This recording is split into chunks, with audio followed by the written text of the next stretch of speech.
It was a cold, chaotic morning on January 24th, 2026, in the city of Minneapolis. The air was filled with the loud sounds of shouting voices and the piercing wails of sirens from many emergency vehicles. Amidst this rising confusion and noise, a distinct and frightening sound cut through everything else. 10 gunshots, fired rapidly over just 5 seconds. On a cold Minneapolis sidewalk, a man lay dying. This man was Alex Preddy, a 37-year-old nurse who worked tirelessly in the intensive care unit, helping many people every day. A federal agent had shot him, ending his life right there in the street. This shocking and violent event took place during Operation Metro Surge, a massive action ordered by the United States government. Officials had described this operation as the largest immigration enforcement operation in the entire history of the U.S. It involved thousands of federal agents being sent to the Minneapolis-St. Paul area, creating widespread tension, fear, and disruption throughout the community. The operation aimed to enforce immigration laws on a scale never seen before, leading to a climate of uncertainty. The sudden killing of Alex Preddy immediately created a deep and troubling conflict. He was a highly respected and beloved healthcare worker, widely known for his dedication to saving lives. Many in his community, especially the veterans he cared for with such compassion at the VA hospital, saw him as a true hero. So, the central and urgent question for our story is this: why was a man who spent his life helping others targeted and killed by the very government he worked for? This is a profound mystery. Why did federal agents take the life of a man dedicated to saving others? To truly understand how this tragic event could have happened, we must first learn more about Alex. We need to know the person behind the alarming news, the man his colleagues and patients consistently called a hero. A good man. Alex Preddy was more than a name in the news. He was a caring person. He was born in Illinois and later moved to Wisconsin, where he went to Preble High School. After finishing school in 2006, he started his career as a research scientist. However, Alex felt a strong desire to help others directly, especially those who were vulnerable. This feeling led him to change his path. He decided to study nursing at the University of Minnesota, graduating in 2011. His new career took him to the Minneapolis VA healthcare system, where he worked as an ICU nurse. Here, Alex dedicated his time to helping veterans, giving them the best care possible. Dr. Asma Shaukat, who hired Alex as a research assistant in 2014, spoke highly of him. She said Alex always wanted to work closely with patients and believed that veterans needed special support. Dr. Shaukat described him as a great team player who always stepped up and looked for ways to help his colleagues and patients. He was also part of the American Federation of Government Employees, a union that helps federal workers. Alex's compassion touched many lives. Mac Randolph, a man from Minneapolis, shared a story about Alex caring for his father, Terry Randolph, an Air Force veteran. Alex was with Mr. Randolph's father during his final moments, making sure he was comfortable. Mac Randolph remembered Alex as the sweetest person imaginable, someone who brought comfort in a difficult time. Families of patients often saw his kindness and professional manner. His own parents shared that Alex always hoped to make a real difference in the world through his work. It is important to know that Alex Preddy was a law-abiding citizen. He owned a gun legally and had a Minnesota permit to carry it. Official records showed he had no serious criminal history, only a few traffic tickets. There was nothing in his past to suggest he was anything but a good, kind, and professional man. Yet this loving portrait of Alex Preddy stood in sharp contrast to what federal authorities would soon claim. To his friends, family, and patients, he was a dedicated caregiver. But very soon, the government would label him a domestic terrorist. What was their official story, and why was it so different? 3. Two stories. On January 24, 2026, many people recorded the events with their phones. These bystander videos showed a clear picture of what happened to Alex Preddy. The videos showed Alex recording federal agents with his phone. He was also trying to help direct traffic around the scene, keeping cars and people safe. Suddenly, Alex saw federal agents pushing people on the sidewalk. He quickly moved to help. He went to assist a woman who had been pushed to the ground by an agent. Alex put his arm around the woman to help her. At that moment, agents sprayed Alex with pepper spray. They then wrestled him to the ground forcefully. Several agents held him down, pinning him to the concrete. One officer was even seen hitting him with an object. Then, 10 shots were fired in only 5 seconds. The videos clearly showed agents yelling "gun" after the shots. But this shout came about 8 seconds after Alex was already pinned firmly to the ground by multiple agents. The visual evidence from the videos made many people question the federal government's official explanation. However, the federal government gave a very different account of that morning. The Department of Homeland Security, or DHS, quickly released an official statement. They claimed Alex Preddy came very close to the officers with a 9mm semi-automatic handgun. DHS stated that when officers tried to take his gun, Alex fought back violently and resisted their orders. DHS said their agent fired shots because he feared for his own life and the lives of his fellow officers. They believed Alex wanted to cause maximum damage. They directly stated he planned to massacre law enforcement that day. DHS Secretary Kristi Noem even called Alex's actions domestic terrorism. She claimed he arrived at the scene with the clear goal to inflict great harm. The bystander videos seemed to tell one clear story, showing Alex trying to help others. But the federal government insisted on another, very different version of events.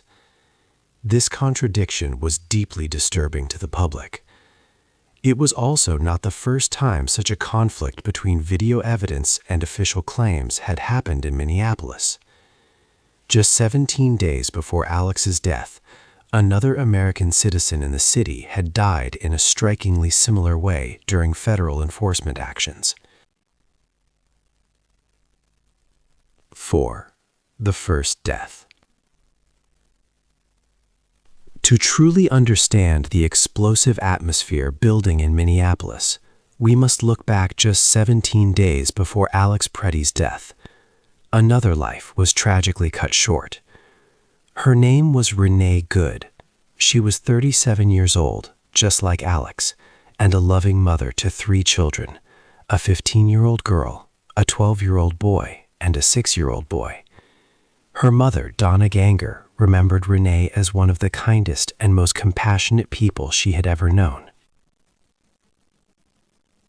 On January 7, 2026, Renee was in her car in Minneapolis. She was stopped during an encounter with agents from United States Immigration and Customs Enforcement, known as ICE. This was part of Operation Metro Surge, a large federal enforcement action. Agent Jonathan Ross was one of the federal officers present. Agents approached her car and ordered her to exit. One agent reached through her open window. Renee's car then moved slightly backward and then forward, turning away from the agent. Agent Ross, standing near the front of her vehicle, fired 3 shots. Renee Good died at the scene. Her death deeply troubled the community. It revealed a disturbing pattern. American citizens were being killed by federal agents in Minneapolis. This was not an isolated event. It showed that Alex Pretty's later death was part of a growing crisis. These were not unrelated incidents, but linked events that worried many. The local police chief, Brian O'Hara, noted that 2 of the 3 homicides in the city that year were by federal immigration agents. The people of Minneapolis had now seen 2 of their citizens killed by federal agents in less than 3 weeks. First Renee Good, and then Alex Pretty. The community reached a critical breaking point. The feel of fear turned into anger. The city was about to explode with protest and resistance. People were no longer willing to accept these actions. 5. The city fights back. After 2 people died in less than 3 weeks, the citizens of Minneapolis were very angry. They decided it was time to fight back. On January 23, 2026, thousands of people went to downtown Minneapolis. It was extremely cold, with temperatures below 0 degrees Fahrenheit. Still, many people marched to protest the large number of federal agents in their city. They walked through the streets, showing their strong disapproval of Operation Metro Surge. On the same day, more than 700 businesses across Minnesota closed their doors. These included restaurants, shops, and cultural places. This was a general strike, a way to show their anger without violence. Hundreds of religious leaders also protested at the Minneapolis-St. Paul International Airport, asking for the federal operation to end. About 100 clergy members were arrested there.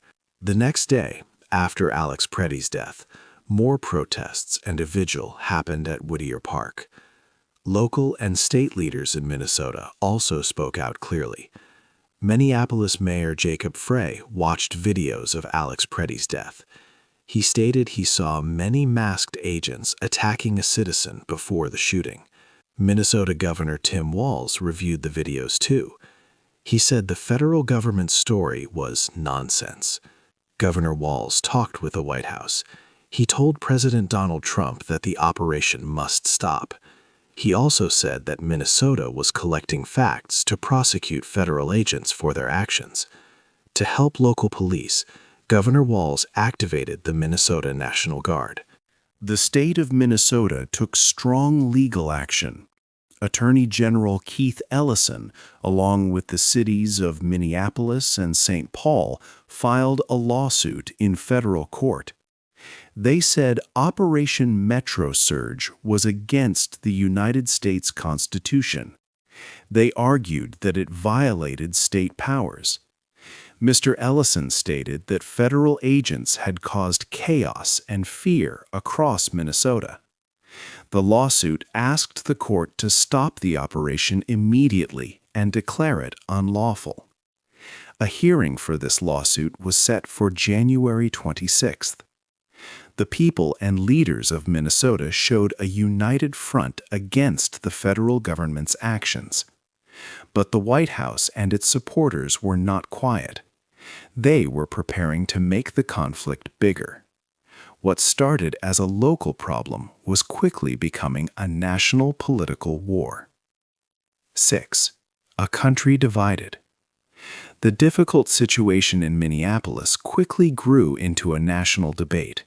It showed how divided the country had become. People across the United States heard about Alex Pretty's death and Renee Good's death. Leaders and citizens took strong positions, adding to the growing national anger. President Donald Trump used social media to blame Democrat-ensued chaos for the deaths of Alex Preddy and Renee Good. He wrote that Democrats were putting illegal alien criminals before tax-paying, law-abiding citizens. President Trump claimed these actions made things dangerous for everyone. Former President Bill Clinton spoke out, calling the scenes in Minneapolis unacceptable and horrible.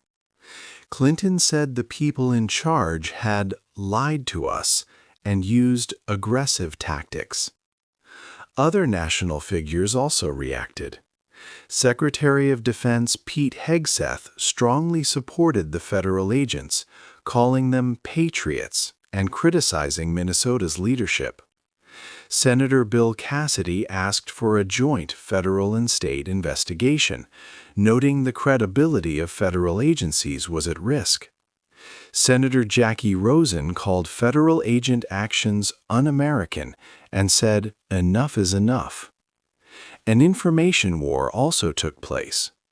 The White House posted AI-manipulated images of protesters on social media to control the story. A White House official said law enforcement would continue and the memes will continue. Local artist Nerdy was violently detained by federal agents during a protest. He later said his cell phone was stolen while he was held.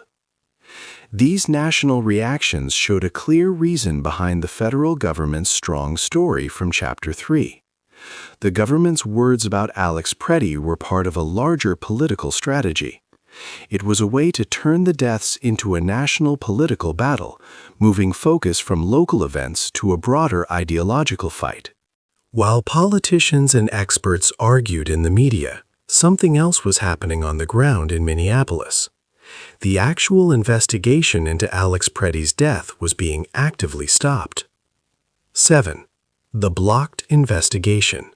After the shooting of Alex Preddy, the city of Minneapolis faced a new problem. Federal agents blocked the investigation. State and local police arrived at the scene to find federal officers from the Department of Homeland Security, or DHS, standing in their way. Even when state investigators from the Minnesota Bureau of Criminal Apprehension showed a judge's signed search warrant, DHS agents did not let them in. Minneapolis Police Chief Brian O'Hara said his officers were stopped. They could not get basic information about the shooting, which is normal for such events. This made it hard to know if there were other victims or threats. The conflict went to court quickly. A judge, Eric Tostred, issued an order. This order told DHS to stop changing or destroying any evidence related to Alex Preddy's death. The blocking of the investigation showed a deep disagreement between state and federal powers. Beyond the crime scene, Operation Metro Surge caused many problems across Minneapolis. The city's normal life stopped. Schools had to go into lockdown to keep students safe. Some schools canceled classes for the rest of the week, moving lessons online. Big events like a professional basketball game between the Minnesota Timberwolves and the Golden State Warriors were put off because of safety worries. Even hospitals and doctors were affected. Doctors held press conferences. They asked for Immigration and Customs Enforcement, or ICE, agents to stay out of hospitals. They said patients were afraid to come for medical help.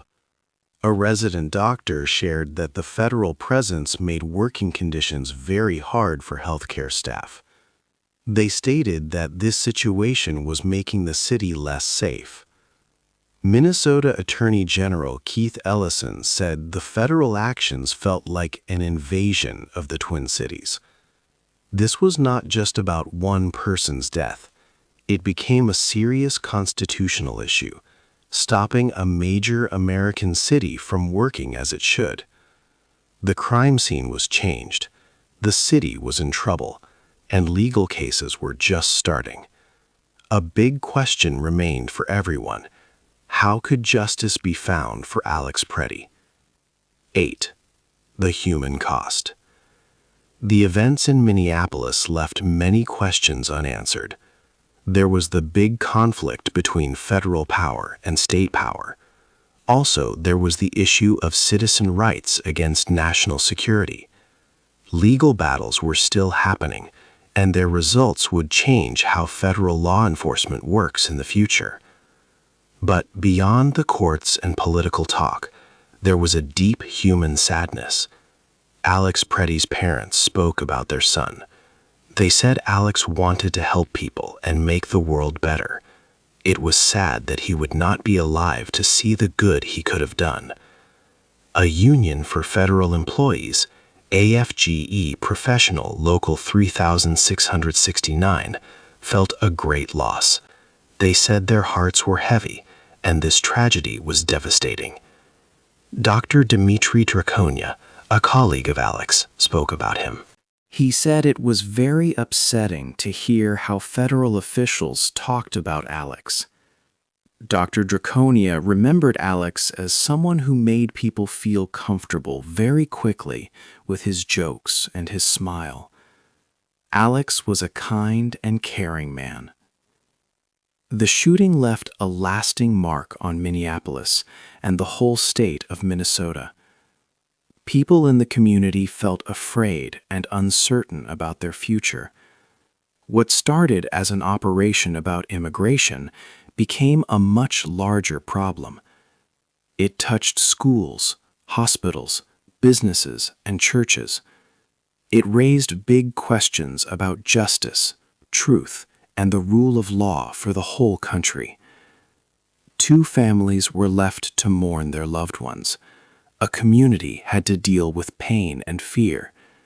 The nation now had to think about what these events meant for American democracy. What lessons do you think the nation can learn from these difficult events in Minneapolis? Hey there! Just a second before you go. If you learned something new today, please give this video a like, write your thoughts in the comments, and subscribe to the channel. It only takes a second, and it really, really helps to create even better English videos for you. Your support means the world. Thank you.